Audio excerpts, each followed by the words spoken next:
After the international outcry over the death of dissident journalist Jamal Khashoggi in the Saudi consulate in Istanbul, many companies are putting distance between themselves and the regime. So what does all that mean for the kingdom and those doing business with it? Let's bring in Issam Kasabi. He's a financial analyst from Welle Finance and joins us now from Dubai. Issam, we've heard that countless high-profile figures have pulled out of that conference. Does that hurt the kingdom financially? I wouldn't say it would hurt them financially. In terms of reputation, it's definitely ruining part of that image that Crown Prince Mohammed bin Salman has been putting so much effort into building in the recent months. However, economically, it wouldn't affect Saudi that badly. Saudi is still the largest oil exporter, one of the largest oil exporters in the world. And in fact, the Public Investment Fund has been investing heavily in tech stocks all around the world, especially in the States.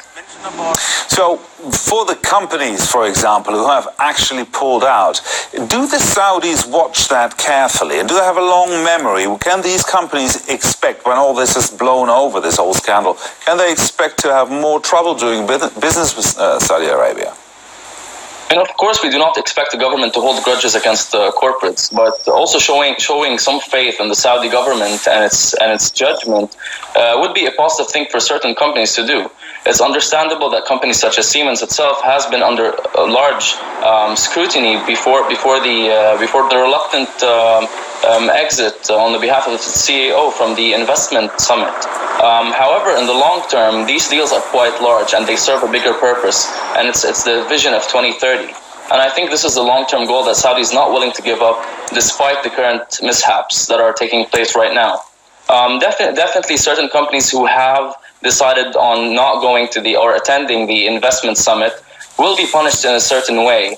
Not quite sure how, but an example would be, instead of giving a $30 billion deal to a certain company, it could be outsourced to several smaller companies. And that way you would lose the deal's size. Why is Saudi Arabia so keen on foreign investment these days? Again, this is part of what you were talking about earlier. The focus is on diversifying its economy and its income. Stepping away from oil-generated revenues is a big part for the GCC at the moment, and we're seeing those reforms across all GCC states. So foreign direct investments serve as a way to also strengthen trade agreements between countries.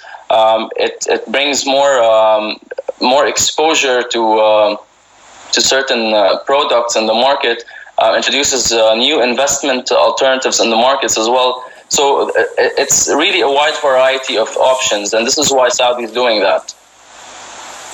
Issam Kasabi from Welle Finance joining us from Dubai. Thank you very much. Thank you.